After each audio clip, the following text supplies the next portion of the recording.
Hey gang, it is a stormy day here in Okinawa, Japan. Typhoon Kahan is on our doorstep for a second time now. It's already passed over us once, beating us with over 120-mile-per-hour wind gusts.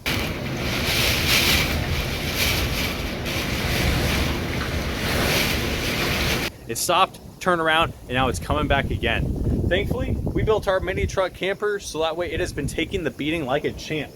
Now, whatever you're building probably doesn't need to take the beating of a typhoon periodically. But if you do want to drive it at high speeds or down rough roads, you're going to want to make sure that you do the framing properly so that way you don't end up with a big old pile of rubble on your hands. Today, I'm going to show you how we frame this, and hopefully you can learn some stuff for your build. Let's go. Throughout both of my builds, I've actually discovered framing to be one of my more favorite parts of the build. It's the first time that you're actually building the rough outlines of the structure, and it's exciting to see it all come together.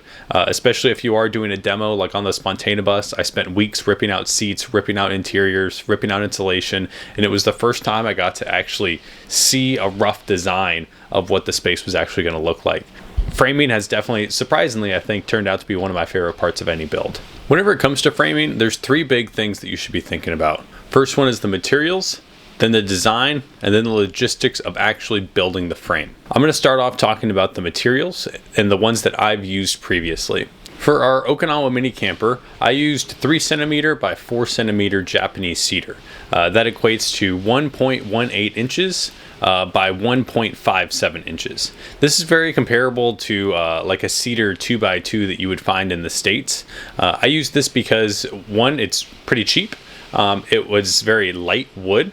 And then it's also fairly strong for as light as it is.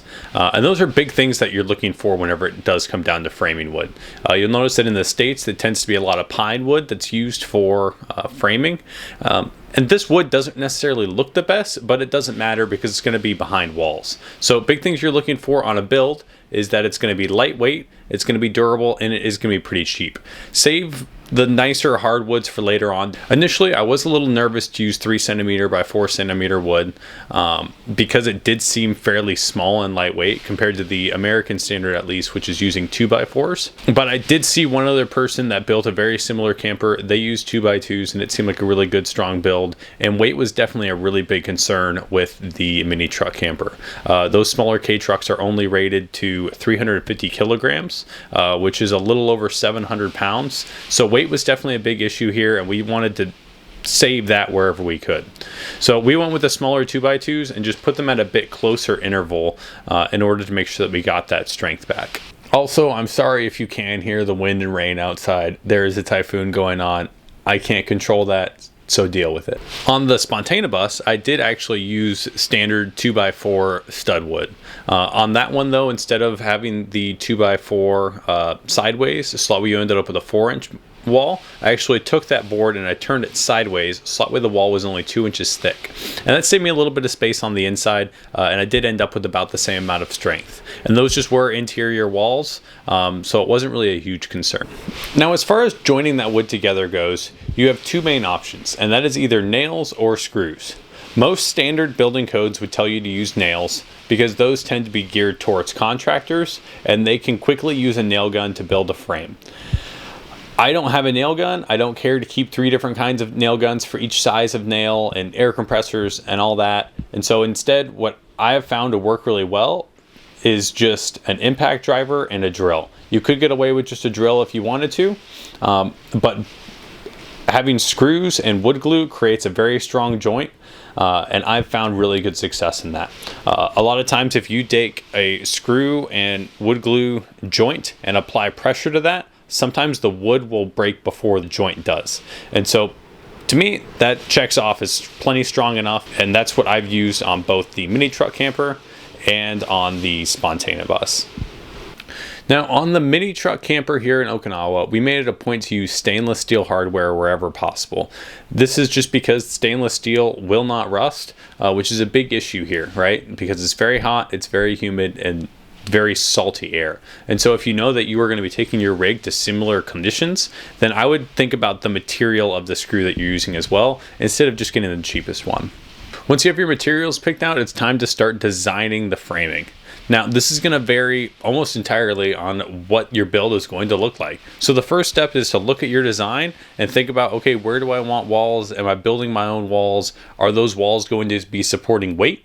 Am I putting windows in? Am I going to be mounting these things to my walls? Am I going to be attaching things like solar panels to my walls? Am I going to want vents going through the roof? Whatever it is, it's important to think about those things and to have your design as finalized as you can, and then look at what frame would best suit that. On the mini truck camper, we had 4 different windows and really 2 doors that you have to consider, because realize each one of those are holes in the wall, and that's going to affect the structural integrity of the wall itself. And so it's important that anywhere you're putting something like a vent, a window, a door, anything along those lines, you think about how you are going to distribute the weight of the roof down and around that hole, and so that way you don't have issues with things sagging and bowing. You're probably going to need some stronger wood up top, like a header bar, in order to distribute that weight. In our case, we also had 4 spots that the jacks would mount onto, and the whole camper weight had to be suspended from those 4 points. And so we really reinforced those corner points to make sure that it could hold the whole weight of the camper itself. These are the things that you need to think about whenever it comes to framing. And I highly recommend, again, looking at how the professionals recommend doing it, how codes recommend building windows and accounting for that weight. If you've watched my design video, then you know that I've used SketchUp for essentially all of my design on both the Spontanabus and the mini truck camper. And that makes the framing process fairly simple, because you can build it digitally before you build it in person. Once you have the design figured out, the next step is to actually start building it. As far as the logistics for building the framing, I've tried a couple different methods. On the Spontanabus, I took the wood in, I would make cuts, and I would put it directly into the space. So this is because the outside shell was already constructed, and I was just adding on the interior wall to itself. So I did all the building of the frame directly in place where it would stay. Now on the mini truck camper, we actually built each section individually and then assembled it all together. And so we built all 4 walls, the ceiling, and the roof in separate pieces, and then glued and screwed them all into place from there. This made it a lot easier because we could make sure that each piece was flat and square on its own, and then put them together accordingly. Thankfully, all of our measurements were correct, and it made for a fairly simple process. And lastly, one important tip is to think as far ahead as you can. This becomes particularly important, say, if you wanted to install solar panels on your rig. You want to make sure that wherever those solar panel mounts end up, that you can actually have something good and solid to screw into. Okay, so same thing if you know you're going to want to hang a lot of heavy things on the wall on the inside. You want to make sure that the studs are spaced properly so that you can screw into those and have them hung onto the frame itself. And so think forward as much as you can. Think about where you're going to want vents to be, like roof vents especially. We had to make a special hole just for the air conditioner for storage cabinets, because you don't want to have everything all built and put together and then have to make big structural changes later on. So that's about it for framing. Again, don't scare yourself too much. Whenever it comes down to it, it really is just putting pieces of wood together. Just make sure that you do your research beforehand. Enjoy the process as you go. It's a very exciting time. It's probably one of the first things that you're doing on your build.